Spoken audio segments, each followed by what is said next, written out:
প্রবাসী ভাইদের সাথে সপরিবারের সদস্যরা বেঈমানি করে, এজন্য কিছু নসিহত করুন। আহারে ভাইরে, আমি 10 বছর প্রবাসে ছিলাম, আমি বুঝি প্রবাসীদের এই কষ্ট। প্রবাসীদেরকে আমি বলি সব সময়, কিছুদিন আগে সাউথ কোরিয়াতে গেছিলাম প্রবাসীদের একটা বড় প্রোগ্রামে, আমি বলেছিলাম যে আমাদের প্রবাসী ভাইদের অবস্থা হলো এই বেচারাদের কোনো দেশ নাই, প্রবাসীদের কোনো কি নাই, দেশ নাই। কিভাবে দেশ নাই? এরা যদি নিজের দেশে আসে, প্রবাসীরা যদি দেশে আসে, বাজারে ঘাটে রাস্তায় দোকানে সবাই বলে বিদেশি আসছে। কি বলে? বিদেশি। তাহলে নিজ দেশে সে কি? বিদেশি। আর সে যেই দেশে থাকে ওটা যদি মিডল ইস্ট হয় তো বলে আজনবী। আজনবী আজনবী মানে বুঝেন? আজনবী মানে অচেনা, অজানা, অপরিচিত, মানে এর চিনি না, মানে এটা আমাদের দেশের না, মানে বিদেশি, সোজা কথা। তো বেচারা প্রবাসী যে দেশে থাকে ওরাও ওই দেশের লোক হিসেবে স্বীকার করে না, আর নিজের দেশে আসলেও সবাই বলে কি আসছে? বিদেশি আসছে। তো বেচারা কোনো দেশ আছে? নাই। দেশ হলো ওই বিমানে, যতক্ষণ আকাশের উপরে থাকে ওই বিমানে। এই কষ্টের কোনো শেষ নাই। সারা জীবন উপার্জন করে কাউকে খুশি করতে পারে না। এত দেওয়া দেওয়ার পরেও মানুষ কি হয় না? খুশি হয় না। এত নাশকর, এত অকৃতজ্ঞ আমরা, এত নিমক হারাম আমরা, যে যা দিছে আলহামদুলিল্লাহ, বাপ মা পর্যন্ত খুশি হয় না, স্ত্রী পর্যন্ত খুশি হয় না, অন্য মানুষ তো পরের কথা, শুধু চাই চাই চাই। কত কষ্ট সেখানে তারা করে। যদি তারা একেবারে আরামের মধ্যেও থাকে, প্রিয়জন থেকে দূরে থাকার কষ্ট কত বেশি, এটা যারা জেল জীবনে থাকে তারা বুঝে। আর যারা প্রবাসে আছে তারা কিছুটা টের পায়, কত কষ্ট হয়। এজন্য প্রবাসীদের প্রতি জুলুম করবেন না আল্লাহর হস্তে, তাদের প্রতি একটু রহম দিল হবেন। খাই খাই করবেন না, যা দিতে পারে শুকর আদায় করবেন, না দিতে পারলে বেচারার ওজর আছে এটা বুঝবেন। কোনোভাবে ব্লেম এবং অভিযোগ করে বেড়াবেন না। আর প্রবাসীরা যারা আছেন আমি তাদেরকেও বলি, আপনারা একটু বিবেক বুদ্ধি খরচ করে চলেন। যা কামাই করেন সব ঢাইলা দিছেন, একদম বউয়ের কাছে, বাপের কাছে, ভাইয়ের কাছে, মায়ের কাছে সব দিয়ে দিছেন, নিজের হাতে কিছু রাখলেন না। এরপর দেখা গেল বউ যদি অমানুষ হয়, চম্পট।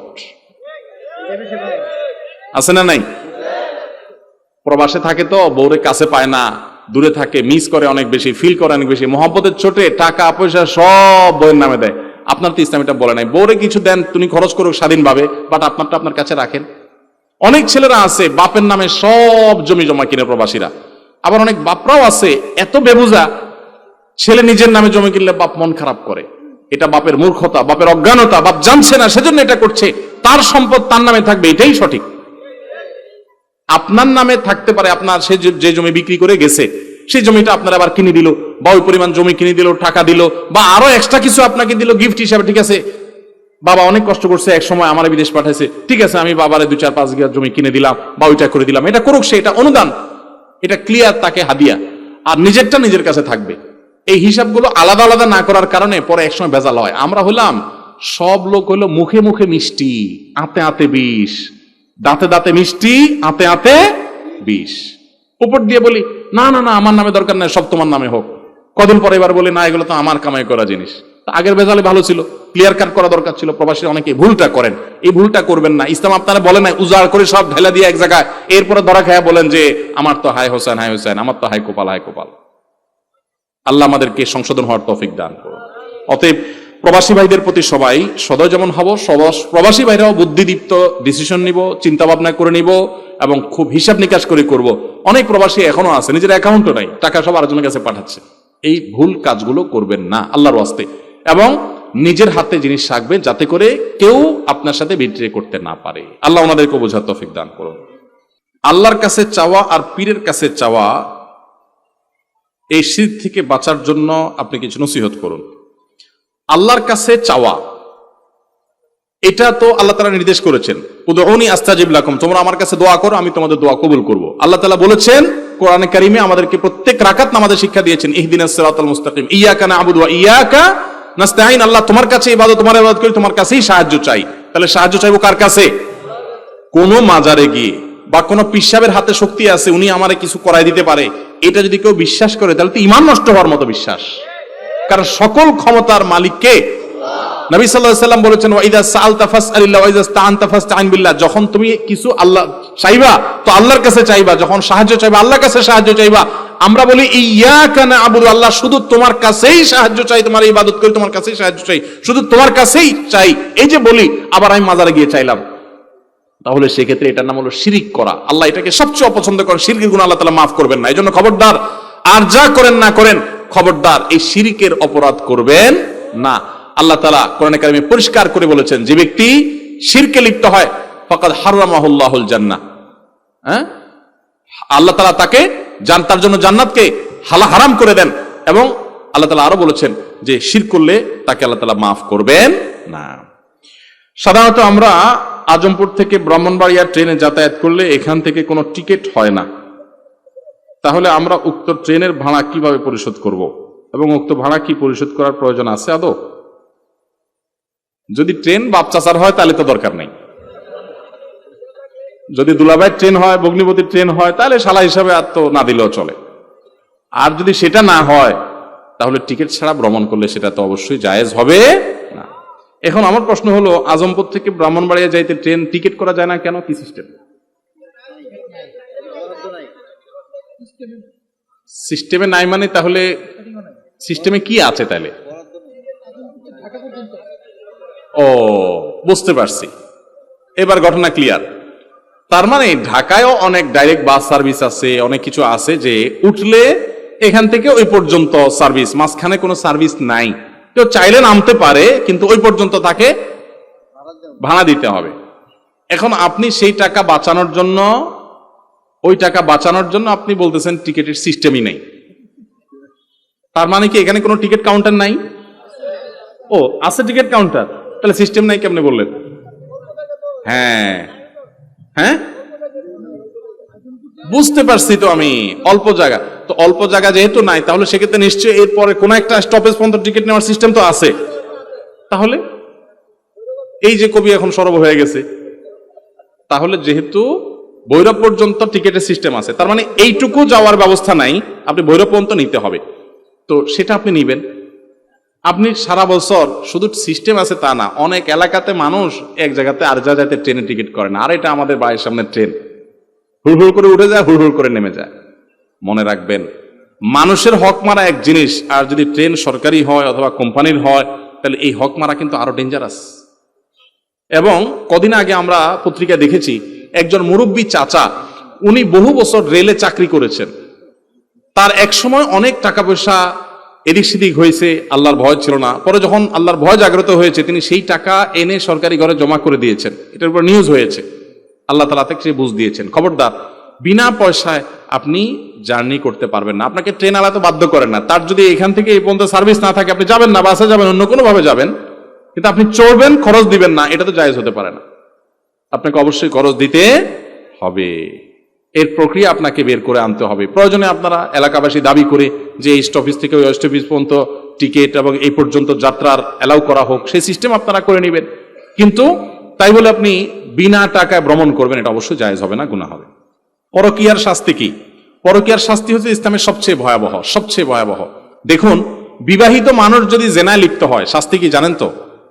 ইসলামের যত দণ্ডবিধি আছে, যত শাস্তি আছে, এর ভিতরে সবচেয়ে মর্মান্তিক, সবচেয়ে মর্মন্তুদ, সবচেয়ে ভয়াবহ শাস্তি হলো পরকীয়ায় লিপ্ত হলে, অর্থাৎ বিবাহিত নারী পুরুষ জেনায় লিপ্ত হলে পাথর মেরে নির্মম ভাবে মৃত্যুদণ্ড কার্যকর করার কথা শরীয়ত বলে। কেন? আমরা অনেকে হয়তো মনে করি দুজনে খুশি মনে করেছে একটা অন্যায় কাজ, শাস্তি হতে পারে, অন্যায় করেছে সেজন্য, তাই বলে মেরে ফেলতে হবে, এত বড় কি অন্যায় করেছে? দেখুন, পরকীয়া, সমকামিতা, এই অপরাধগুলোর শাস্তি কেন মৃত্যুদণ্ড ইসলাম রেখেছে জানেন? এর অনেক কারণের ভিতরে একটা কারণ এটা যে পৃথিবীতে মানব সভ্যতা, মানুষের অস্তিত্ব টিকে থাকবে বৈবাহিক সাধারণ প্রক্রিয়ার মাধ্যমে। এই প্রক্রিয়া থেকে মানুষ যদি সরে যায়, অন্য প্রক্রিয়া যদি সমাজে আপনার বিস্তার লাভ করে, তখন মানব সভ্যতা হুমকির মধ্যে পড়বে। আমি একটা কথা বিভিন্ন জায়গায় ইদানিং বলছি, পৃথিবীর যে সমস্ত দেশগুলোতে পরকীয়াকে এলাউ করে মানুষ, অর্থাৎ পরকীয়াকে কোনো দোষী কিছু মনে করে না, অথবা পরকীয়া সেখানে র্যান্ডমলি মানুষ করতে থাকে, সেরকম পশ্চিমা দেশগুলো, ইউরোপিয়ান দেশগুলো, উন্নত দেশগুলো, সে সমস্ত দেশগুলোতে মানুষের জন্মের হার কমতে কমতে এমন একটা ভয়ঙ্কর পর্যায়ে পৌঁছাইছে, এমন একটা পর্যায়ে চলে গেছে যে সেখানে এখন মানুষের শিশুর জন্মের হার আগের মতো নাই, শিশুর জন্মের হার ভয়াবহ কমে গেছে। কারণ ওই যে মানুষ বিবাহ করার প্রয়োজন মনে করে না, বিবাহ করলে বাচ্চা নিতে চায় না। আমার দেশও আস্তে আস্তে সেদিক চলে যাচ্ছে। এই জন্য পরকীয়াকে ইসলাম সবচেয়ে কঠোর অপরাধ হিসাবে দেখে, এর শাস্তি অত্যন্ত ভয়াবহ। এই জন্য বৈবাহিক সম্পর্ক আছে, আপনি পরকীয়া লিপ্ত হয়েছেন, আল্লাহর কারণে আপনি সবচেয়ে বড় আসামি। আল্লাহ আপনাকে বৈবাহিক হালাল উপায়ে আপনার যৌন আকাঙ্ক্ষা পূরণের ব্যবস্থা রেখেছেন, তারপর আপনি অন্যায় লিপ্ত হচ্ছেন। আমাদের সমাজে আজকাল নাটক সিনেমার মাধ্যমে পরকীয়াকে সহজীকরণ করা হচ্ছে, এটাকে স্বাভাবিক করা হচ্ছে, এটাকে মানুষ দোষী কিছু মনে করে না। ইন্ডিয়ান সিরিয়ালগুলো দেখে দেখে মানুষ পরকীয়া শিখছে। পুরুষরা মহিলাদের সাথে ইনবক্সে মেসেঞ্জারে ইটিস পিটিস করছে, আপনি অন্য মহিলার দিকে তাকাচ্ছেন, সেটাও কি? সেটাও এক ধরনের আপনার বিবাহিত মানুষ হয়ে অন্যায় করার ক্ষেত্রে জঘন্য অন্যায়। আবার মহিলা মানুষ তিনি একই কাজ হয়তো করছেন গোপনে প্রকাশ্যে বিভিন্ন ভাবে। আল্লাহ তাআলা আমাদের সবাইকে গুনাহ থেকে বেঁচে থাকার তৌফিক দান করুন। এরপর প্রশ্ন হলো মাজারে সিজদা করা যাবে কিনা? এই সিজদা কার জন্য নিবেদন করতে হবে? এই কপাল কার জন্য নিবেদন করতে হবে? আল্লাহর জন্য। এই কপাল ইমানদার কখনো আর কারোর জন্য নিবেদন করতে পারে? কেন পারে না? কারণ শিরক হবে। কারণ তাতে কি হবে? শিরকের অপরাধ সবচেয়ে ভয়াবহ কেন জানেন? এই যে মাজারে আমরা সিজদা করি, অনেকে মাজারে অনেকে দোয়া করে, মাজারে অনেকে মানত করে, মাজারওয়ালাকে আল্লাহর আসন দেয়, এটা সবচেয়ে বড় অপরাধ। আল্লাহ সবচেয়ে রাগান্বিত কেন জানেন? আমি একটা উপমা সবসময় দেই। আজকে আমাদের এই প্রোগ্রামে যদি দেশের মহামান্য প্রেসিডেন্টকে যদি দাওয়াত দেওয়া হয়, উনি যদি আজকে গেস্ট থাকেন, অথবা প্রধানমন্ত্রীকে দাওয়াত দেওয়া হয়, ওনার জন্য একটা চেয়ার রাখা হয়, একটা ফুলের তোড়া রাখা হয়, একটা ফুলের মালা রাখা হয়, বর্তমান কিছু আইটেম রাখা হয়। পাশাপাশি যদি এই এলাকার একজন চৌকিদার ওনাকে যদি স্টেজে আনা হয় এবং একই রকমের চেয়ার রাখা হয়, একই মাপের চেয়ার, একই রকমের ফুলের মালা, একই রকম ফুলের তোড়া দিয়ে একই রকমের প্রটোকল যদি তাকে দেওয়া হয়, একই রকমের সম্মান যদি দেওয়া হয়, তাহলে প্রেসিডেন্ট প্রধানমন্ত্রী যারা গেস্ট হিসাবে আসছেন ওনাদের কাছে বিষয়টা কিরকম লাগবে? শুধু খারাপ, শুধু খারাপ। প্রেসিডেন্ট প্রধানমন্ত্রীকে দাওয়াত দিয়ে যদি আপনি একটু ফুলের তোড়াটা একটু কম দামা দেন বা চেয়ারটা একটু নর্মালও হয়, তাতেও এত রাগ হবে না যত রাগ হবে এই আচরণটা দ্বারা, যে আমি রাষ্ট্রের সর্বোচ্চ পদে থাকা মানুষ, আমার অধীনস্থের একজন সাধারণ একজন মানুষ, তাকে তুমি আমার মতো প্রটোকল দিলে এটা তো আমার অপমান করলা, ঠিক না বেঠিক? অথচ প্রধানমন্ত্রী প্রেসিডেন্টও মানুষ আর চৌকিদারও উভয় কি মানুষ, হয়তো পদের বেশ কম, এই তো, আর তো কোনো বেশ কম নাই। মানুষে যদি এইরকম নিজের একজন মর্যাদাবানের মর্যাদা যদি একজন তার চাইতে অধীনস্থকে যদি সমমর্যাদা দেওয়া হয়, এটা যদি তার জন্য অপমানের হয়, তো মহান আল্লাহর কাছে আমরা সিজদা করি, তার কাছে দোয়া করি, তার কাছে প্রার্থনা করি। এখন মানুষের সাথে মানুষের যদি এত আপনার বেশকম থাকে, তাহলে স্রষ্টার সাথে সৃষ্টির বেশকম কত বেশি, যে স্রষ্টার কাছে যে ইবাদত করেন, তারে যে কপাল দেন, তারে যে সিজদা করেন, একই জিনিস যদি ওই মাজারওয়ালার কাছে করেন, মাজারওয়ালা কি স্রষ্টা না সৃষ্টি? সে কি মালিক না গোলাম? তাহলে গোলামকে যদি আল্লাহর মতো মর্যাদা দেন, তাহলে এটা আল্লাহর জন্য কত বড় আল্লাহর রাগান্বিত হওয়ার কথা। আল্লাহকে তো অপমান করা যায় না, মানে আল্লাহকে অপমান করার হীন চেষ্টা কত জঘন্য ভাবে হয়। এই জন্য শিরকের এই অপরাধটা আল্লাহর কাছে সবচেয়ে বড় অপরাধ। এই জন্য নবী করিম সাল্লাল্লাহু আলাইহি সাল্লাম এই জন্য বলেছেন, যে ব্যক্তি, ভালো করে শুনে রাখেন, যে ব্যক্তি শিরিক করবে না, তাওহীদ ঠিক রাখবে, ঈমানটা ঠিক রাখবে, আমলে এদিক সেদিক উল্টা পাল্টা কম বেশি হতে পারে, বাট ঈমান তাওহীদ যে ব্যক্তি মজবুত করবে, ঈমান ঠিক রাখবে, তাওহীদটাতে কোনো ঝামেলা করবে না, শিরিক করবে না, এই ব্যক্তির জন্য আল্লাহর পক্ষ থেকে আল্লাহ ওয়াজিব করে নিয়েছেন, আল্লাহর উপরে কর্তব্য হয় ওই লোককে জান্নাতে দেওয়া, জাহান্নাম থেকে মুক্তি দেওয়া। বান্দার হক হলো, আল্লাহর হক হলো আল্লাহর ইবাদত করবেন, আল্লাহর সাথে শিরিক করবেন না, আর এটা হলো আল্লাহর হক। আর আল্লাহর এই হকটা যদি আপনি আদায় করেন, তাহলে বান্দা হিসাবে আপনার হক হয়ে যাবে, আল্লাহ আপনার জন্য কি করবে? জান্নাত দিবে, জাহান্নাম থেকে মুক্তি দান করবে। আল্লাহ আমাদের সবাইকে শিরক থেকে বেঁচে থাকার তৌফিক দান করুন। এজন্য কোনো মাজারে সিজদা করা যাবে, কোনো মাজারে সন্তান চাওয়া যাবে, কোনো মাজারে ব্যবসার উন্নতি চাওয়া যাবে না, কারণ এগুলো চাওয়ার জায়গা না। চাইতে হবে কার কাছে? একমাত্র আল্লাহর কাছে, একমাত্র আল্লাহর কাছে। আপনি আল্লাহ ছাড়া এরকম কোন আল্লাহর বান্দার কাছে চাইতে পারেন না। মাজারে যাবেন কবর জিয়ারত করতে, ব্যাস শেষ। আসসালামু আলাইকুম আহলাদ দিয়ার মিনাল মুমিনিন ওয়াল মুসলিমিন, আসসালামু আলাইকুম ইয়া আহলাল কুবুর, সালাম দেওয়া কবর পাশের পাশে গিয়ে, এটাই হলো একমাত্র আমল। যদি দোয়া করতে হয় কিবলামুখী হয়ে আল্লাহর কাছে চাইবেন, ওই মাজারের দিকে ফিরে দোয়াও করবেন না। আল্লাহ আমাদেরকে বুঝার তৌফিক দান করুন। ভাইরে, ঈমান যদি নষ্ট হয়ে যায়, ওই দাড়ি, টুপি, জুব্বা, নামাজ কোনো লাভ নাই। আখিরাতে যাবেন, আপনার হিসাবের খাতায় অ্যাকাউন্টই বরবাদ হয়ে যাবে ওখানে গিয়ে আপনি যদি সিজদা করেন। আল্লাহ আমাদেরকে বুঝার তৌফিক দান করুন। ধূমপান করা ইমামের পিছনে নামাজ হবে কিনা? ইমাম আবার ধূমপান করেনি রে ভাই, আচ্ছা, কোথাও থাকতে পারে। ইমাম যদি ধূমপান করে তাহলে ইমামের পিছনে যদি নামাজ পড়ে ফেলে কেউ, নামাজ হয়ে যাবে, কিন্তু কমিটির লোকদের, এলাকার নেতৃত্বশীল ব্যক্তিদের কর্তব্য হলো এরকম ব্যক্তিকে ইমাম হিসাবে নিয়োগ না দেওয়া। যদি দেওয়া থাকে আগে তাহলে বরখাস্ত করা, উপযুক্ত ইমাম নিয়ে আসা। কারণ যে ব্যক্তি ধূমপান করে সে গুনাহে লিপ্ত, সে নাজায়েজ কাজ করে, সে গুনাহের কাজে লিপ্ত, যার কারণে সে ফাসেক। আর ফাসেক ব্যক্তিকে ইমাম হিসাবে নিযুক্ত করা জায়েজ নাই। কিন্তু যদি এরকম ফাসেক ইমামের পিছনে নামাজ পড়ে ফেলেন যে আশপাশে আর মসজিদ নাই, আমি বাধ্য হয়ে পড়ে ফেলছি, আপনার নামাজ হয়ে যাবে, কিন্তু উচিত সবাই মিলে এরকম ইমাম বাদ দিয়ে সেখানে ভালো ইমাম নেওয়া। মানুষ মাত্রই ভুল ত্রুটি হয়, কিন্তু প্রকাশ্যে যে ভুলগুলো মানুষ করে বেড়ায়, এই ফাসেক মুআল্লিম এরকম ব্যক্তিকে ইমাম হিসেবে নিযুক্ত করা জায়েজ নাই। কমিটি যদি নাকে তেল দিয়ে ঘুমান আর এরকম ফাসেক ইমাম নিয়োগ দিয়ে রাখেন, তাহলে সেক্ষেত্রে কমিটির সবাই গুনাহগার হবেন। আল্লাহ সবাইকে দায়িত্বশীল আর তৌফিক দান করুন। তারাবির টাকা কি এতেকাফকারীকে দেওয়া যাবে কিনা? তারাবির টাকা কাকে দিবেন? এতেকাফকারীরে। এতেকাফকারীরা আবার টাকা দিবেন কেন? আমাদের দেশে অনেক মসজিদে এতেকাফের জন্য টাকা দিয়ে লোক রাখা হয়, তাই না? আল্লাহ, এই টাকা দেওয়াও হারাম, আর যে নিচ্ছে তার নেওয়াটাও হারাম। কেন জানেন? এতেকাফ একটা ইবাদত, নিছক ইবাদত। যিনি এতেকাফ বসছেন এটা তার সওয়াব হয়েছে, আপনি তার টাকা কেন দিবেন? তাহলে কেউ যদি বলে যে ঠিক আছে নামাজ পড়বো আমি, আমার টাকা দিলে নামাজ পড়বো, তো আপনি টাকা দিলেন, আমি নামাজ পড়লাম, কেমন হবে ব্যাপারটা? এটা কি ভালো কাজ হবে না খারাপ কাজ হবে? আমি নামাজ পড়বো আল্লাহর খুশি করার জন্য, আমার যদি আপনি টাকা দেন, প্রতি ওয়াক্তে 200 করে টাকা দিবেন, আমি ভাই 5 ওয়াক্ত পড়বো, একদিন দেন নাই টাকা, নামাজ পড়বো না, এটা যেরকম হয়ে গেল এতেকাফকারীকে টাকা দিয়ে রাখাটা একই রকম। কারণ ওইটা যেরকম ইবাদত, এটাও একরকম ইবাদত। খুব লজ্জার কথা, আমাদের দেশে অনেক মসজিদে এতেকাফ করার মতো লোক পাওয়া যায় না। এবার ধরে গরিব মানুষ একটা বসাই দিয়ে তার কিছু টাকা ধরাই দেই, এই না আমাদের কালচার? ভয়াবহ গুনাহ, ভয়াবহ গুনাহ, আমরা যাই না। এতেকাফে বসার সময় হয় না। আহারে, নবী করিম সাল্লাল্লাহু আলাইহি ওয়াসাল্লাম রমজান রোজা দ্বিতীয় বা তৃতীয় হিজরীতে ফরজ হওয়ার পর থেকে নিয়ে তার মৃত্যু পর্যন্ত কোনো বছর এতেকাফ ছাড়েন না। এতেকাফ যে কত ইবাদত, মানে মজার ইবাদত, তৃপ্তির ইবাদত। আল্লাহর ঘরে বসে শেষ 10টা দিন রমজানের ইবাদত করে, এটা যে কত তৃপ্তিদায়ক ইবাদত, এটা যে না বসছে সে বুঝবে না। আমরা টাকা দিয়ে বসানো লাগে কারণ আমরা এত ব্যস্ত যে এতেকাফ বসার সময় নাই। যে আমল নবী সাল্লাল্লাহু আলাইহি ওয়াসাল্লাম জীবনে একবারও ছাড়েন নাই, সেটা আমরা অনেকে জীবনে একবারও করি নাই। আল্লাহ আমাদেরকে এতেকাফ করার তৌফিক দান করুন। তো এতেকাফকারীকে টাকা দিয়ে বসালে সেটা গুনাহ হবে, জায়েজ নাই।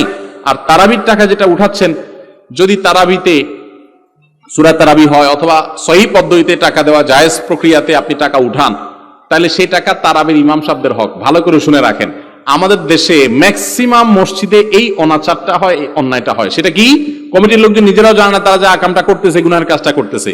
তারাবির কথা বলে টাকা তুলছে, বা ঈদের সময় ইমাম সাহেব মুয়াজ্জিন সাহেবের হাদিয়া বকশিসের নাম দিয়ে টাকা তুলছে। যদি ইমাম সাহেবদের উঠে গেছে এরা এত টাকা দিয়ে দিব, তো ঠিক আছে তারা লামসাম কিছু দিয়ে দিলাম, আর বাকিগুলো এবার অমুকরে দেন, তমুকরে দেন, মসজিদ ফান্ডে রাখেন, কাটটা না জায়েজ হবে। আমার কথা বুঝেন না আপনারা? মানুষ যাকে দেওয়ার জন্য দিছে তাকেই দিতে হবে, আপনি অন্য জায়গায় দিতে পারবেন না। টাকা উঠছে ঈদের দিন 50,000, হুজুরদেরকে ভাগযোগ করে 20,000 দিলেন, আর 30,000 মসজিদ ফান্ডে রেখে দিলেন, কাটটা গুনাহ হবে, জায়েজ নাই। কারণ নসল ওয়াকিফে কানাসিস শারে, একটা মূলনীতি আছে ইসলামী ফিকহের, দাতা যে জন্য দিবে ওই খাতেই খরচ করতে হবে। আপনি চাইলে অন্য খাতে সেটা খরচ করতে পারবেন, অনেক ভয়াবহ ব্যাপার। এই জন্য ভাইরা খবরদার, যারা মসজিদে আছেন দায়িত্বে, তারা এগুলো খেয়াল রাখবেন। ইমামের পড়া যদি সহি না হয় তাহলে কি নামাজ হবে? ইমামের পড়া যদি সহি না হয়, বিশুদ্ধ না হয়, নামাজ হবে কিনা, এটার উত্তর দিতে হলে আমাকে বলতে হবে যে সহির ডেফিনিশনটা কি। সহির বিভিন্ন রকমের মাত্রা আছে, তো সে মাত্রার উপর নির্ভর করবে এটা। একটা হলো যে ছোটখাটো ভুল হয়েছে, অর্থ পরিবর্তন হওয়ার মতো ভুল হয় নাই, এরকম ভুল হলে তার পিছনে নামাজ হয়ে যাবে। কিন্তু যদি ভুলটা এই লেভেলের হয় যে অর্থ পরিবর্তন হয়ে যাচ্ছে, বিকৃত হয়ে গেছে, তাহলে তার পিছনে নামাজ হবে না। এটা দেখতে হবে যে ভুলটা কি ধরনের হয়েছে। সুবহানাল্লাহ, প্রশ্ন কাটতে এখন খোলেই নেই দেখি। আচ্ছা, এর সংখ্যা দেখি, চেষ্টা করি। আমি একজন আলেম, দ্বিতীয় বর্ষের ছাত্র। আমার গ্রামে ইমাম সাহেব জুমার খুতবায় শুধু বেহুদা কিচ্ছা কাহিনী বলেন এবং লাইলি মজনুর উদাহরণও দেয়। হুজুরকে বললেও আমার কথার গুরুত্ব দেয় না, গ্রামের মুরব্বীরাও কিছু বলে না। এই অবস্থা কি করা যায়? এই হুজুরকে ডক্টর আব্দুল্লাহ জাহাঙ্গীর রহমতুল্লাহ আলাইহির একটা বই আছে সম্ভবত, খুতবাতুল ইসলাম। আশরাফ আলী থানভী রহমতুল্লাহ একটা বই আছে সম্ভবত, খুতবাতুল আহকাম, এগুলো বাংলায় পাওয়া যায়। হুজুরকে এই বইটা হাদিয়া দিবেন। বুঝতে পারছেন কথা? ডক্টর আব্দুল্লাহ জাহাঙ্গীর রহমাতুল্লাহর খুতবাতুল ইসলাম বইয়ে বিভিন্ন বিষয়ভিত্তিক খুতবা রেডি করা আছে। হুজুরে বলবেন, হুজুর আপনি খুতবার আগে এটা একটু দেখবেন, এটা একটু পড়বেন, এখানে কোরআন হাদিসের আলোকে সাজানো আছে, বেশি পরিশ্রম করা লাগবে না, পড়ে শুধু ওইগুলো একটু শুনান আর কোরআন হাদিস চর্চা করার গুরুত্ব বুঝান। আর হুজুর নিয়োগ দেওয়ার সময় শুধু চেহারা সুন্দর দেখে নিয়োগ দিয়েন। আর আজকাল তো বহু মসজিদে ঘুষ খায়া নিয়োগ দেওয়া হয়। তো যদি সেরকম নিয়োগ দেন তাহলে ওই নকল করে পাশ করে ডাক্তার যেরকম ট্রিটমেন্ট করতে গিয়ে রোগী মেরে ফেলবে, ওই হুজুরও এরকম উল্টাপাল্টা করে আপনার ইমান খেয়ে ফেলবে। একটা প্রবাদ আছে, নিমে তবিব খতরায় যা, নিমে মোল্লা খতরায় ইমা। অর্থাৎ ডাক্তার যদি আদা আদি ডাক্তার হয় তাহলে জীবনের রিস্ক আছে, আর মোল্লা যদি আদা আদি মোল্লা হয় তাহলে ইমানের রিস্ক আছে। এই জন্য হুজুর যেরকম নিয়োগ দিবেন পাবেন ওরকম, বাইচা শোনা দেখে শুনে নেবেন। হুজুর নিয়োগ দিতে অনেক সময় কমিটির লোক, এই যে রমজান আসতেছে, হাফেজ নিয়োগ দিবেন, আলেম নিয়োগ দিবেন, শুধু কমিটির লোকেরা দেখা যায় ওনারা বসে সব নিয়োগ দেয়। আমি ওনাদের প্রতি শ্রদ্ধা রাখি, ওনাদের অনেক অবদান মসজিদে থাকে, আপনারা ইমাম নিয়োগের ক্ষেত্রে ভূমিকা রাখেন, কিন্তু তার একাডেমিক যোগ্যতা, ব্যাকগ্রাউন্ড এগুলো যাচাই করার জন্য এলাকার বড় বড় আলেমদেরকে দাওয়াত দেন, ওনারা ভালো বুঝবে। আপনার তো এটা ভালো বোঝার কথা না, বুঝেন না কথা? আপনি সবকিছুতে পণ্ডিতি করলে তো হবে না। ওই যে কোন রাজা তার এক নাপিতে তার চুল কেটে দিছে, চুল কাটার পর রাজার খুব ভালো লাগছে, ভালো লাগার পর ওই নাপিতে বলছে, শোনো তোমাকে আমি একটা পদক দিতে চাই। বলে কি দিবেন রাজা সাহেব? বলে পদকে হলো তুমি হলা সাইয়্যিদুল হাল্লাকিন, তুমি হলা নাপিতদের শ্রেষ্ঠ, তোমাকে শ্রেষ্ঠ নাপিত ঘোষণা দেওয়া হলো, রাষ্ট্রীয় পদক দিয়ে দিলাম। নাপিত খুশির চোটে বাড়িতে লাফাইতে লাফাইতে আসছে, বউরা এসে বলতেছে যে জীবনে সারা জীবন চুলি কাটলাম, কেউ তো কোনোদিন সম্মান দেও না, আজকে রাষ্ট্রীয় ভাবে আমি পদক পাইছি শ্রেষ্ঠ নাপিত হিসাবে, খুশির কোনো শেষ নেই। তো বউটা একটু পড়ালেখা করা ছিল, স্বীকৃতি ছিল, সে হাসতেছে। বলে হাসতেছো কেন? বলে যে তোমার এই পদকের 2 পয়সা কোনো দাম আমার না, এটা খুশির কোনো কারণ না। বলে কেন খুশির কারণ না? রাজা আমাকে শ্রেষ্ঠ নাপিত ঘোষণা দিছে আর তুমি বলছো এটা খুশির কারণ না, তো কে ঘোষণা দিলে খুশির কারণ হবে? তখন বউ বলতেছে, দেখো রাজা রাজনীতি বুঝে, রাজা চুলনীতি বুঝে না। রাজা তোমাকে সবচেয়ে ভালো চুল কাটে সার্টিফিকেট দিছে, ওই বেটা চুল কাটার কি বুঝে? নাপিতরা যদি সবাই মিলে বলতো যে এই লোক হলো আমাদের গুরু, তাহলে এটা তোমার সম্মানের ব্যাপার হইতো। যেহেতু ওই বেটা নিজের নাপিত না, নাপিতের কিছু বুঝোয় না, তার হয়তো কিছু ভালো লাগছে, তোমার একটা পদক দিয়ে দিছে, এরা এরকম দেয় উল্টা পাল্টা, এটাতে এত খুশি হওয়ার কিছু নেই। ঠিক একইভাবে আপনি সভাপতি, সেক্রেটারি, আপনি মসজিদের অবকাঠামো, টাকা পয়সা উঠানো, খরচ করা, এগুলো ভালো বুঝেন, কিন্তু ওই হুজুর ভালো কি ভালো না, তার যোগ্যতা কি আছে না আছে, এটা তো আরেক হুজুরও বুঝবে, আপনার তো বোঝার কথা না। কিন্তু সবকিছু আমরা নিজেদের হাতে ধরে রাখি। এই জন্য মসজিদগুলোতে যোগ্য লোকরা অনেক সময় স্থান পায় না। অযোগ্য লোকরা তেল মারতে পারলে যদি দেখে যে একটু কাচুমুচু করে, সভাপতি সেক্রেটারির কাছে বলে হুজুর এটা ভালো, আর হুজুর যেটা মেরুদণ্ড সোজা করা ওইটারে পছন্দ করে না।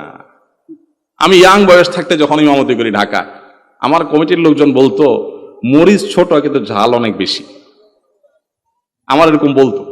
কারণ আলহামদুলিল্লাহ আমার মনে পড়ে না যে আল্লাহর ফজলে, আল্লাহর ইচ্ছা, আল্লাহর অনুগ্রহে কোনোদিন নিজের নীতি আদর্শ কোনো কিছুর জন্য মাথা নত করা, নিজের আদর্শকে ছোট করা, এটা কখনো করেছি।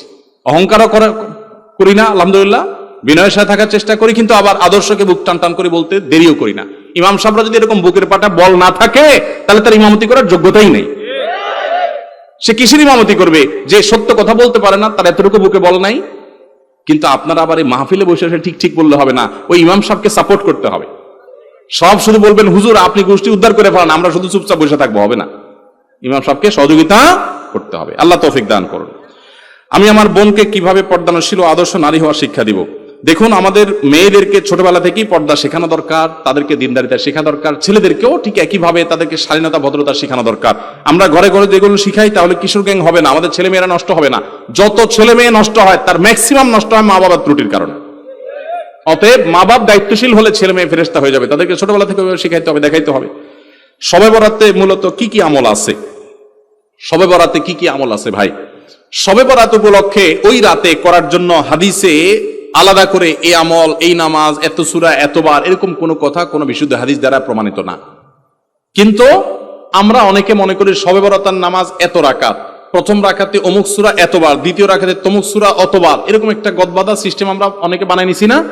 এগুলোর কথা কোনো হাদিস দ্বারা কিন্তু প্রমাণিত না। হাদিসের নামে, ইসলামের নাম মন গড়া কিছু করলে সেটা কিন্তু জায়েজ হবে না। তাহলে আমি কি করতে পারি? মধ্য শাবানের রাত, যেটাকে আমরা শবে বরাত বলি, এই রাতে আল্লাহ তাআলা বান্দাদেরকে সাধারণ ক্ষমা ঘোষণা করেন। এই রাতের একেবারে কোনো মর্যাদা নাই, ব্যাপারটা সেরকম না।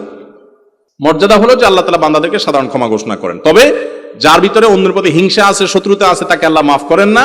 আর যে শিরকে লিপ্ত, আল্লাহ তাকে মাফ করেন না।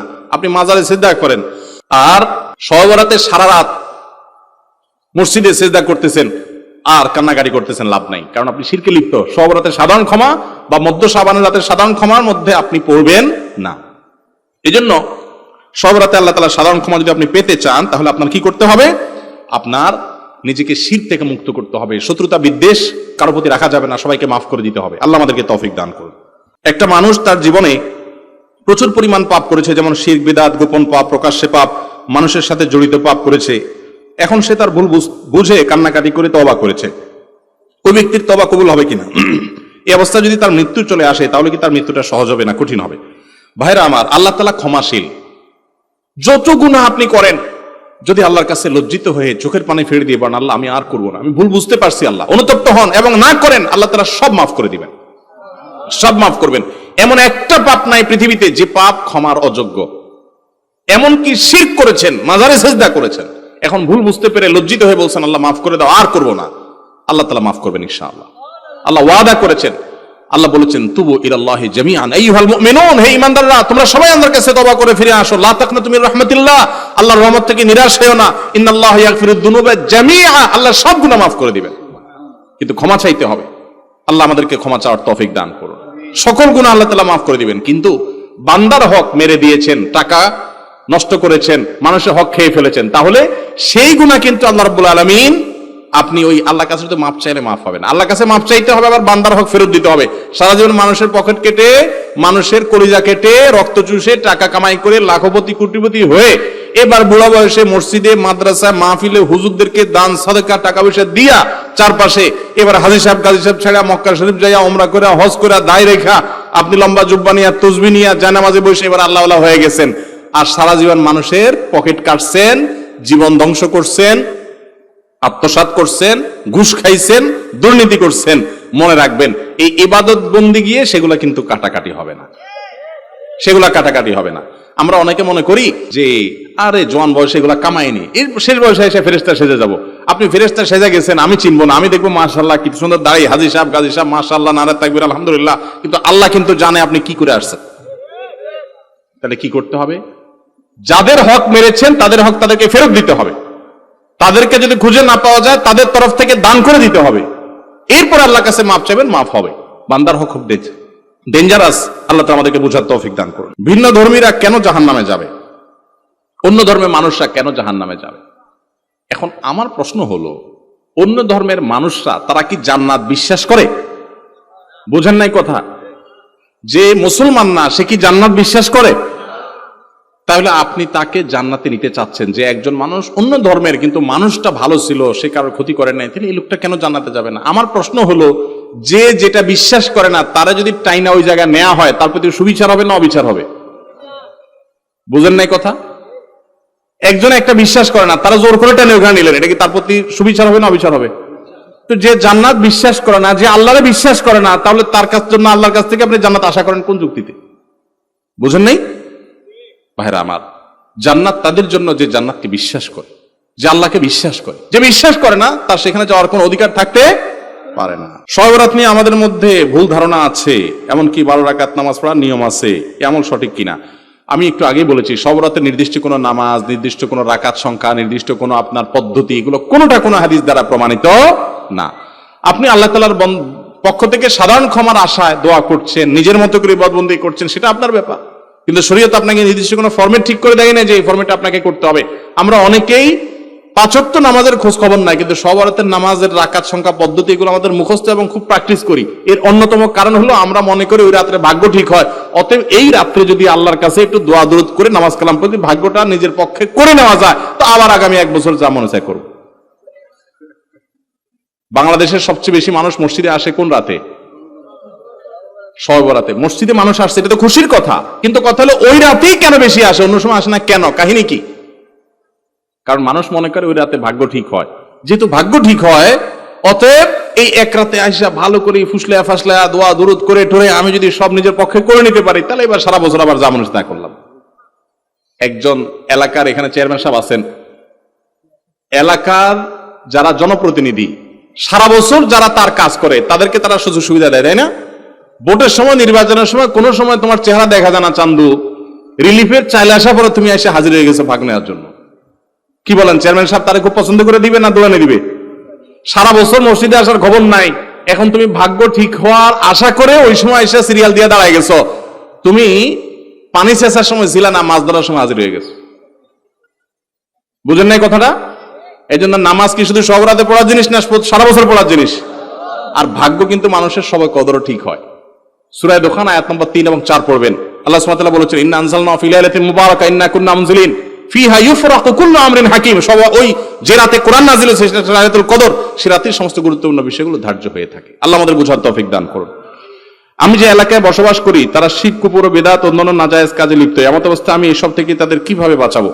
আপনি বাঁচানোর জন্য মানুষকে কোরআন সুন্নাহর দিকে দাওয়াত দিবেন। সাধারণ মানুষ অতিরিক্ত ফতোয়া দেওয়া দেওয়ি করবেন না, দিয়ে এলাকার ভিতরে গন্ডগোল ফাসাদ বাধাই দিবেন না।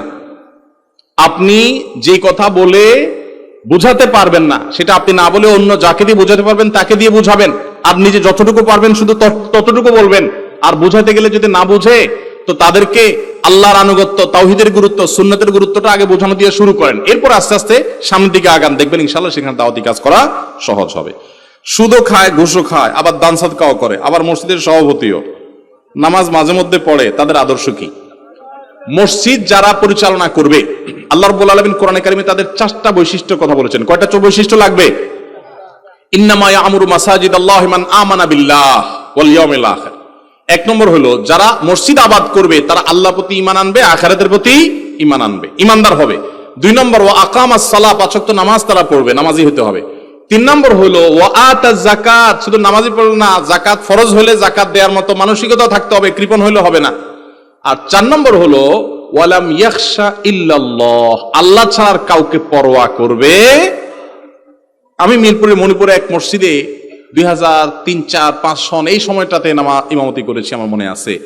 আমার মসজিদে এক দায়িত্বশীল সেক্রেটারি ছিলেন, অনেক আগে মারা গেছেন। আমার নিয়োগের দিন উনি আমাকে বলে দিয়েছেন, হুজুর আল্লাহ আমাকে যে ক্ষমতা, পাওয়ার, গ্রহণযোগ্যতা যাই দিছেন, আপনি যতক্ষণ কোরআন হাদিসের আলোকে কথা বলবেন ততক্ষণ পর্যন্ত আপনার এই কথার সপক্ষে যা যা করা দরকার আমি করব। ওনার নাম ছিল হাজী জামাল হাজী। বলে যে আমি জামাল হাজী, আমি সেটা করব।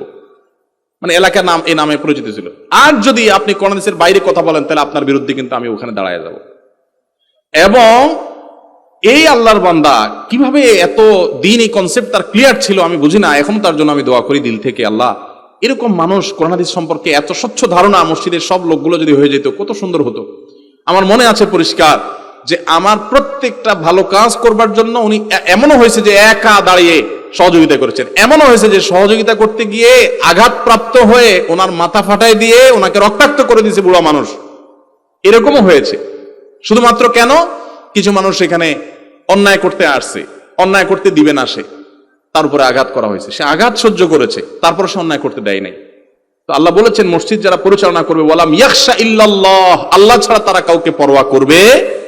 এই পরোয়া করবে না মানে আমি বলতেছি না যে তারা বেপরোয়া হবে। বেপরোয়া বলতে আমরা যা বোঝাই, কিন্তু বুঝাতে চাচ্ছি আল্লাহর ঘরে আল্লাহর বিধান অনুযায়ী চলতে দিবে। আর কাউকে তো অনেক মসজিদ দেখবেন সামনের দিকে জায়নামাজ 1, 2, 3, 4, 5টা 7টা রাখা আছে না নাই? ঢাকার একটা সম্ভ্রান্ত ভিআইপি এলাকার এক মসজিদে আমাকে একবার দাওয়াত দেওয়া হয়েছে। আমি যাই দেখি এরকম জায়নামাজ কতগুলা।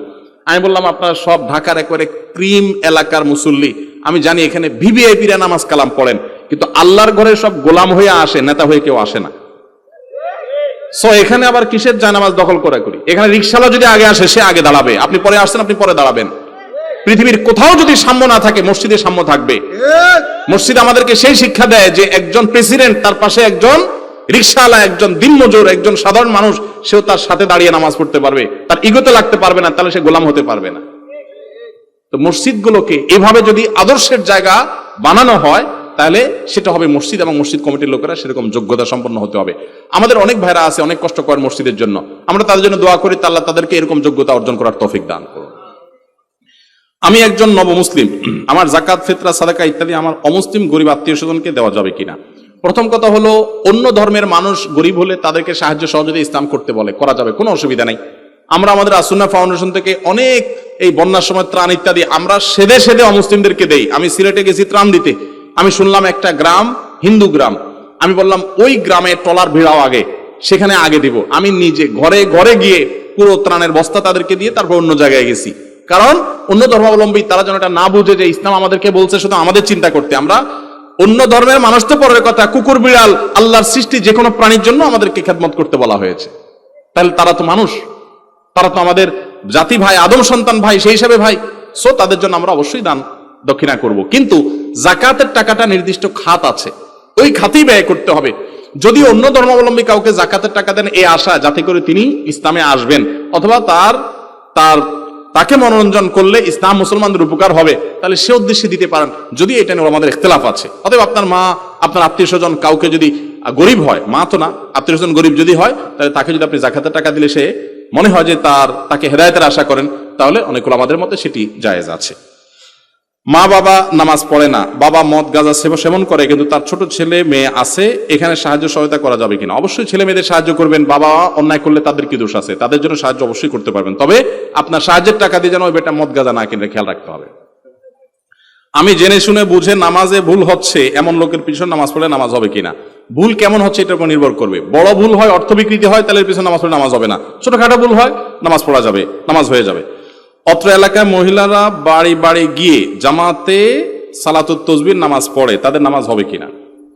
মহিলারা বাড়ি বাড়ি গিয়ে সালাতুত তাসবিহ নামাজ পড়ার যদি কোনো সিস্টেম বানিয়ে রাখে এলাকাতে, তাহলে সেটা বেদাত হবে। বেদাত মানে ইসলামের নামে বানোয়াট কাজ।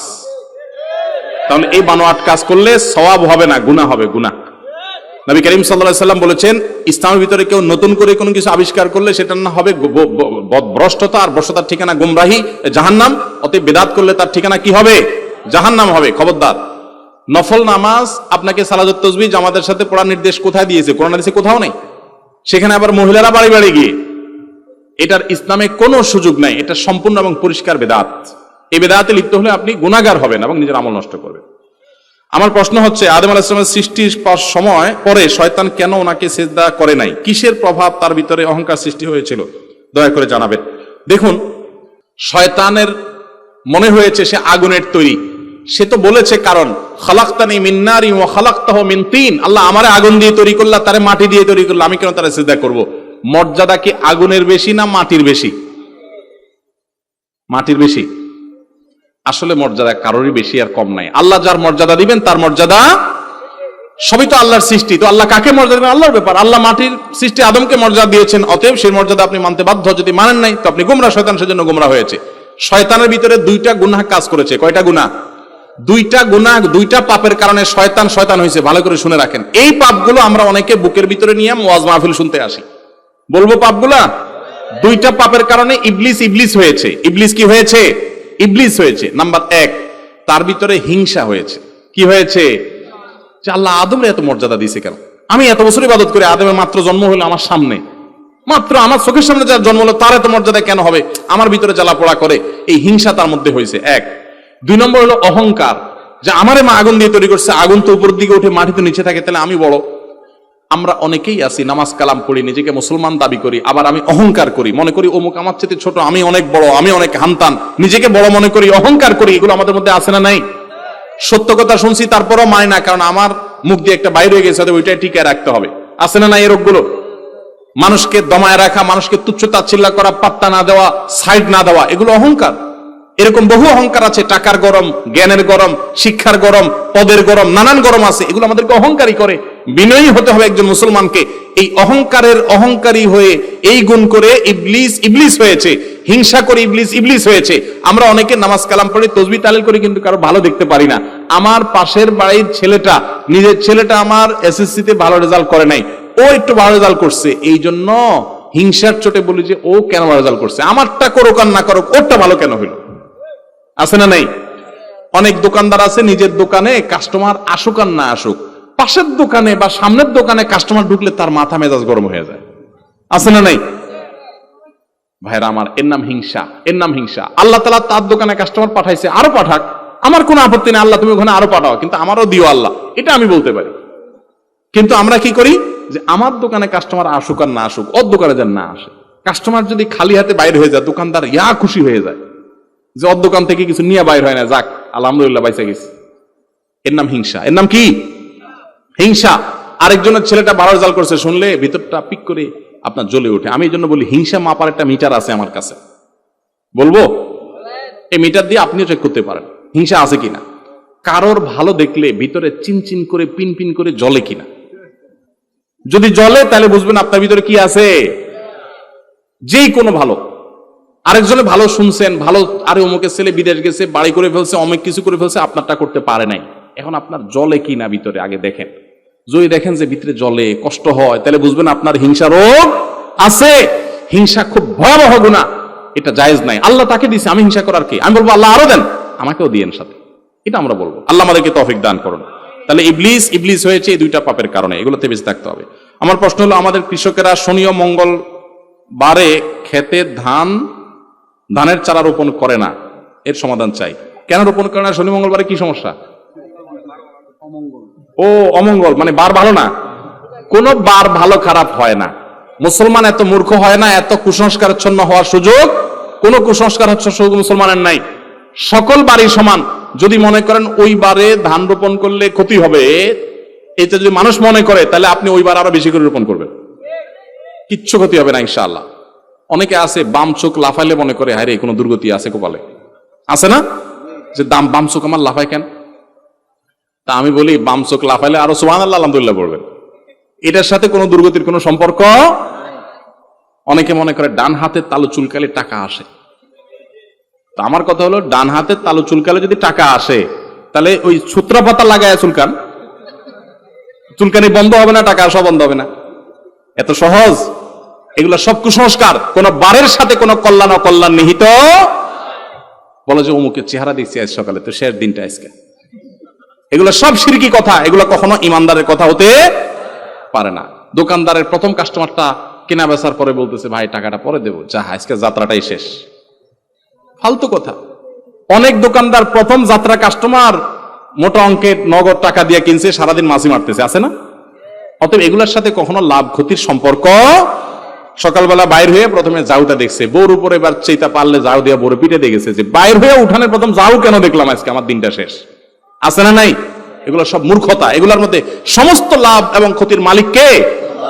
এই সমস্ত জিনিসে কোনো লাভ ক্ষতি নিহিত নাই। আল্লাহ আমাদের বোঝার তৌফিক দান করুন। কম বয়সী মেয়েকে বৃদ্ধ বয়সী পুরুষ বিয়ে করতে পারবে কিনা? দেখুন, এই বিষয়গুলোতে আমাদের সমাজে অনেক ভুল ধারণা আছে। আমাদের সমাজে অনেক ভালো কাজ মানুষ করতে পারে না। একজন বয়সে অনেক বড়, তিনি বয়সে অনেক ছোট কাউকে বিয়ে করেছেন। যাকে বিয়ে করেছেন তিনি খুশি মনে বিয়ে বসেছেন, যিনি বিয়ে করেছেন তিনিও তাকে সঠিকভাবে বিয়ে করেছেন, কোনো অসুবিধা নেই। এই বিয়েতে অন্তত অসুবিধা নেই, এই বিয়ে যায়, যেটাকে অ্যাপ্রিসিয়েট করা উচিত। এটাকে অন্তত নিয়ে ট্রল করার কোনো সুযোগ নাই।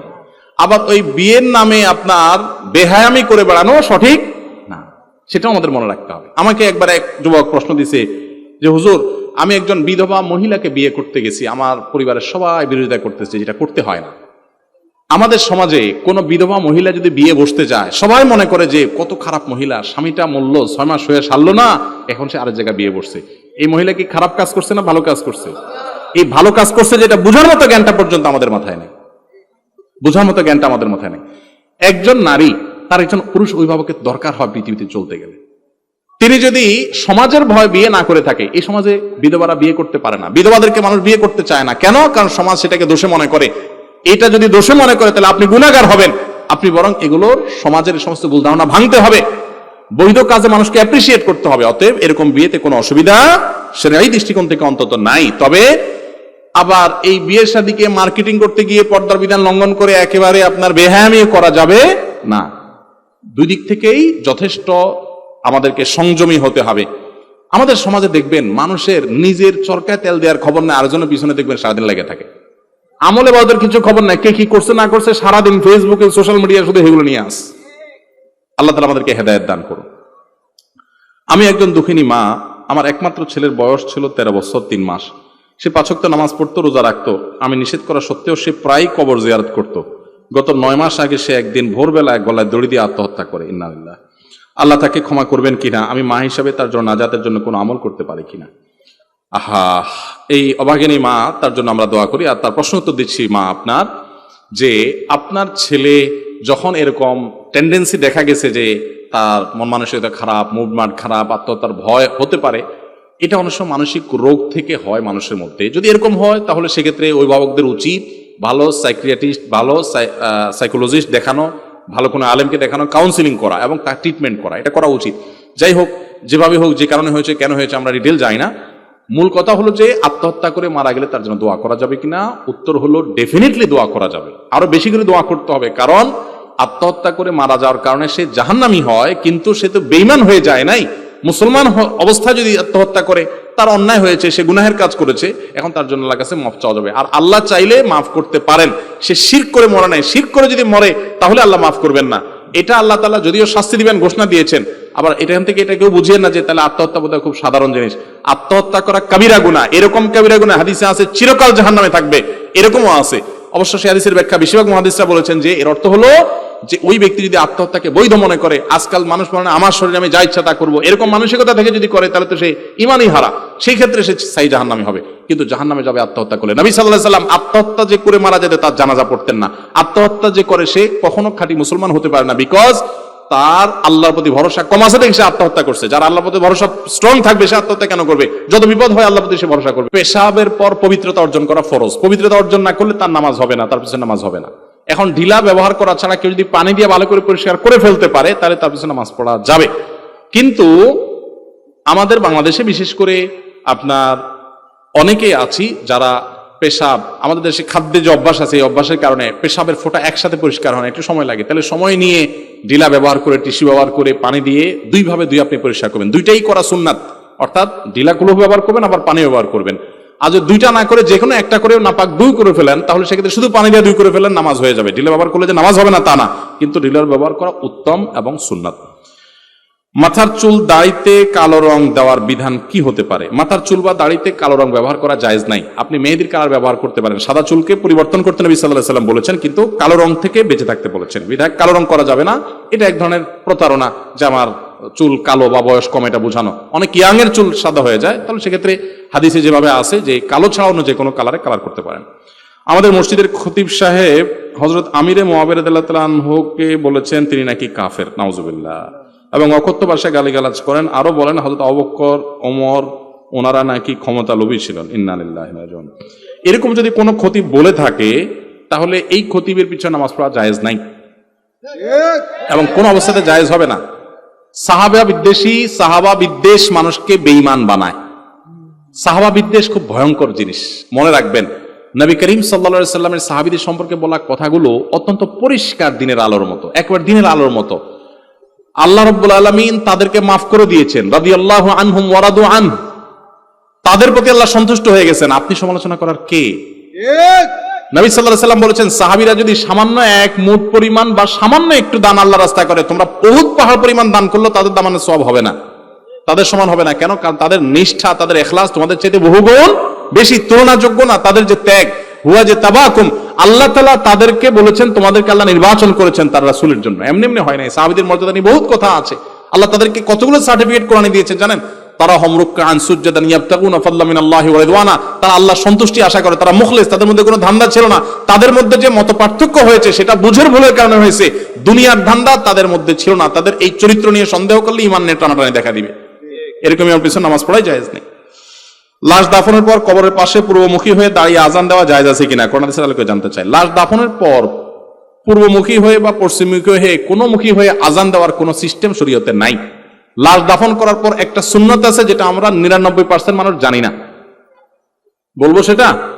সে আমলটা হলো, লাশ দাফন করার পর মাটি দেওয়া শেষ, কবরস্থ করা শেষ, এবার যারা কবর দাফন কাজে শরীক হয়েছেন তারা সবাই কেবলামুখী হয়ে হাত তুলে আল্লাহর কাছে ওই মুর্দার জন্য দোয়া করবেন, এটা সুন্নাত। আমরা ওই ভুলভাল জায়গায় হাত তোলা তুলি নিয়ে একা মারামারি করতে পারি, কিন্তু সুন্নাত আমরা জানি না অনেকে। নবী সাল্লাল্লাহু আলাইহি সাল্লাম মাটি দেওয়ার পর কেবলামুখী হয়ে বলতেন, সালু লি আখিকুমুত তাসবিহ, ইস্তাগফিরু লি আখিকুম ওয়া সালু লাহুত তাসবিহ। তোমাদের ভাই যাকে দাফন করলা, যে লোকটাকে এখন লাশ দাফন করলা, তার জন্য আল্লাহর কাছে এখন ক্ষমা প্রার্থনা করো আর দোয়া করো সেই যেন এখন মুনকার নাকিরের প্রশ্নের জবাবে ঈমানের উপরে ঠিকঠাক থাকতে পারে। এই জন্য দোয়া করতে হয়, আল্লাহ আমার এই লোকটা যে মারা গেল, যারা দাফন করলাম, ভাই বোন যিনি হন, আল্লাহ এই লোকটা, যে কোনো মুসলিম নারী পুরুষ, আল্লাহ এই লোকটা দুনিয়াতে যেরকম ইমানদার ছিল এখনো যেন প্রশ্নের উত্তরে ঈমানের উপরে টিকে থাকতে পারেন। তার ইন্টারভিউ যেন ভালো হয়, সেজন্য ইমানদার থাকতে পারে, আপনি তাকে মাফ করে দেন। এই দোয়া কেবলামুখী হয়ে যার যার মতো ইন্ডিভিজুয়াল ব্যক্তিগতভাবে দোয়া করা সুন্নাত। এটা আমরা অনেকে জানি না। দেবর ভাবি যে পরকীয়া সম্পর্ক এই বিষয়ে কিছু বলেন। আমরা পরকীয়া নিয়ে অনেক কথা বলেছি। দেবর ভাবির মধ্যে পরকীয়াটা বেশি কেন হয়? কারণ পর্দাহীনতা। কারণ কি? আমাদের সমাজে কিছু আকাম করার জন্য শয়তান কিছু মাসালা সরবরাহ করছে। শয়তান কিছু মাসালা আমাদেরকে ডেলিভারি দিছে কিছু আকাম করার জন্য। এর ভিতরে একটা হলো, বড় ভাবি বড় ভাইয়ের বউ মায়ের মতো, আছে না? শিক্ষক বাবার মতো না? ঢাকা ইউনিভার্সিটির মেয়েরা এখন রাস্তা রাস্তায় আন্দোলন করতেছে এক লম্পট টিচারের বিরুদ্ধে। এক লম্পট শিক্ষক অনবরত মেয়েদের চরিত্রহানি করেছে। স্কুলে, কলেজে, ইউনিভার্সিটিগুলোতে ভুরি ভুরি এগুলো ঘটছে। তারপরও আমরা বলি শিক্ষক কিসের মতো? বাবার মতো। আর যারা শিক্ষকও না, দেবর ভাবিও না, এমনি ছেলে মেয়ে, তো বলে যে মনটাকে উদার করা উচিত। এখন স্কুলের বই পুস্তকও পোলাপান্ডে শেখানো হচ্ছে যে কাউকে স্পর্শ করতে কোন রকম হেজিটেশন থাকা উচিত না। এখন আবার ওই যে ক্লোজ আপ, যারা আমাদেরকে পেস্ট বিক্রি করার নাম দিয়ে আমাদের ইমান হরণ করে নিয়ে যাচ্ছে, এই দুষ্টদের পণ্য কিনবেন না, আল্লাহর জন্য তাদেরকে বয়কট করবেন। দেশি জিনিস কিনবেন, কখনো ইয়াহুদীদের জিনিস কিনবেন না। এদের জিনিস টাকা দিয়ে কিনবেন, বোমা হয়ে ওই ফিলিস্তিনি মুসলমানদের বাচ্চাদের মাথার উপরে পড়বে। অতএব এদের জিনিস টাকা দিয়ে কখনো কিনবেন না, সজ্ঞানে বিপদে না পড়লে খবরদার। দেশীয় আইটেম কিনবেন, নাম বেশি দিয়ে হোক, কোয়ালিটি কম হোক, আমার দেশের আমি কিনবো ইনশাআল্লাহ। ঠিক আছে না? তো এই দুষ্টরা বলে কি, দ্বিধা দূর করে কাছে আসার গল্প শোনাও। আপনারাও দ্বিধা দূর করে জাটা দিয়ে পিটাবেন, বুঝেন নাই? ওরা বলে দ্বিধা দূর করে কাছে আসো, আপনারা বলবেন দ্বিধা দূর করে জুতা পিটা এবং আপনার ঝাড়ুর বাড়ি দাও। এই কালচারকে, এই কালচার বিরুদ্ধে, এই অপসংস্কৃতিকে, অবৈধ কর্মকাণ্ডকে আল্লাহ আমাদের সমাজকে দূরে রাখার তৌফিক দান করুন। তো দেবর ভাবির মধ্যে শরীয়ত বলছে পর্দা শুধু সবচেয়ে শক্তিশালী পর্দা হতে হবে দেবর ভাবির মধ্যে। অনেক মুরব্বী চাচা আছে এই চাপদাড়ি, মসজিদে এসে সামনের কাতার নামাজ পড়ে মাশাআল্লাহ, কিন্তু ছেলের বউরে বাধ্য করে তার দেবরের জামা ধুয়ে দিতে। আছে না নাই? দেবরের ভাত বাড়ি দিতে বলে। এই পুরুষ জানে না সে নিজে দায়ুস, সে নিজে তার ফ্যামিলিতে পর্দা বিধান লঙ্ঘন করছে, সে জানে না সে গুনার কাজ করছে। মনে রাখবেন, হাদিসে আসছে নবী সাল্লাল্লাহু আলাইহি ওয়াসাল্লাম আল হামু ওয়াল মউত, তিনি বলেছেন আল হামু ওয়াল মউত, দেবর এটা তো মৃত্যুর মতো ভয় পাইতে হবে। দুলাভাইরা শালিকে আর ভাবিরা দেবরকে মৃত্যুর মতো ভয় পায়, দূরত্ব বজায় রাখতে হবে, পর্দা মেনটেন করতে হবে। কারণ এখানে অনাচার হয় বেশি, সর্বনাশ হয়ে গেলে এরপরে যা বলবেন হুজুর তাবিজ দেন, ঘটে গেছে, লাভ নাই আর তাবিজ দিয়ে। বুঝতে পারছেন? সাবধান হবেন, বেশি ভালো সাজবেন না। বলে যে শুনেন, আপনাদের মনগুলো এত পচা কেন, আপনারা এত বাজে চিন্তা করেন কেন? আমাদের মনে তো এত খারাপ কিছু নেই, আমরা উদার মন। শিয়ালের মতো।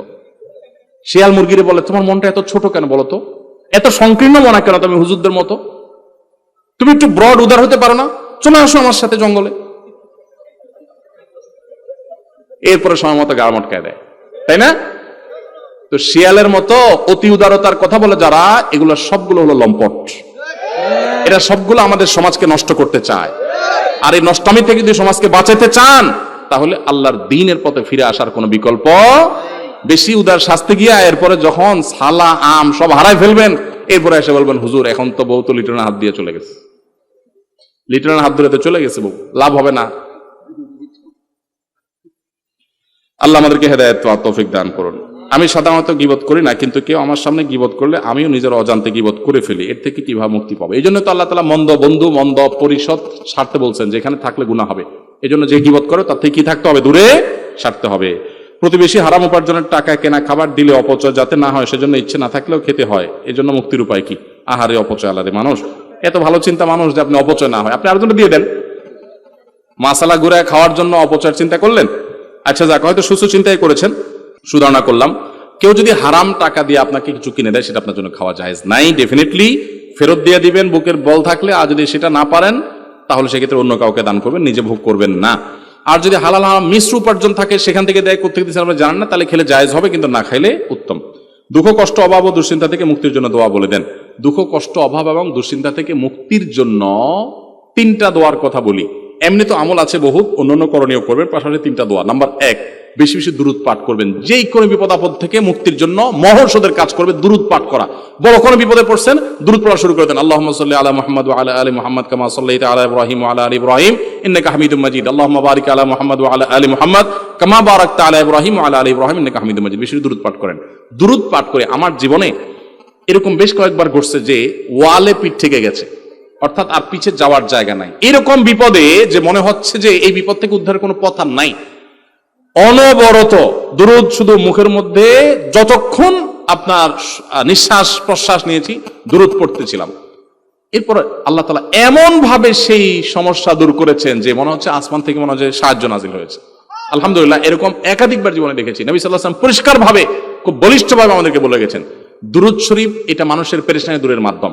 একইভাবে দ্বিতীয় আমল হলো ইস্তিগফার, আস্তাগফিরুল্লাহ ওয়া আতুবু ইলাইহি। কোন বিপদ হয়েছে, আস্তাগফিরুল্লাহ ওয়া আতুবু ইলাইহি, আস্তাগফিরুল্লাহ ওয়া আতুবু ইলাইহি। বেশি দুরূদ পাঠ করেন, এই ইস্তিগফার পাঠ করেন, এটাও মানুষের মান লাজিমাল ইস্তিগফার, যে ব্যক্তি ইস্তিগফারকে সবসময় একারে আঁকড়ে ধরে সারাক্ষণ পড়তে থাকে, সে ব্যক্তি যে কোনো বিপদ থেকে উদ্ধারের রাস্তা আল্লাহ তাআলা বের করে দেন, আবিষ্কার করে দেন, সারপ্রাইজ তাকে করে দেন, সারপ্রাইজড করে দেন। 3 নম্বর হলো দোয়া ইউনুস, লা ইলাহা ইল্লা আনতা সুবহানাকা ইন্নী কুনতু মিনাজ জালিমিন। ইউনুস আলাইহিস সালামের বিপদ উদ্ধার করেছেন আল্লাহ তাআলা। কোরআনে আল্লাহ বলেছেন ওয়া কাযালিকা নুনজিল মুমিনিন, ইউনুসকে যেভাবে রক্ষা করেছি ঈমানদারদেরকে এই দোয়া পড়লে কিভাবে রক্ষা করব। অতএব দুরূদ, ইস্তিগফার, দোয়া ইউনুস, এই 3টা আমল খুব বেশি করবেন, ইনশাআল্লাহ যে কোনো পেরেশানি থেকে মুক্তি লাভ করবেন। আবার পেরেশানি থেকে মুক্তি লাভের আলাদা দোয়া আছে, আল্লাহুম্মা ইন্নী আউযু বিকা মিনাল হাম্মি ওয়াল হাযান, আল্লাহ টেনশন পেরেশানি থেকে মুক্তি চাই, দোয়া পানা চাই। ওয়া আউযু বিকা মিনাল আজজি ওয়াল কাসাল, আল্লাহ অক্ষমতা থেকে, অলসতা থেকে আপনার কাছে পানা চাই, এই দোয়া বেশি করে পড়বেন। এবং সেই সাথে গুনাহ থেকে মুক্ত থাকবেন। দান সাদাকা করলে বিপদ দূর হয়, যদ্দূর পারেন এতদূর দান করেন, বিপদ আপদে পড়লে ইনশাআল্লাহ আল্লাহ তাআলা উদ্ধার করবেন। আল্লাহ আমাদের সবাইকে সুখী, সমৃদ্ধ এবং ঈমান আমলের সাথে আমাদের পুরো জীবনকে কাটাবার তৌফিক দান করুন।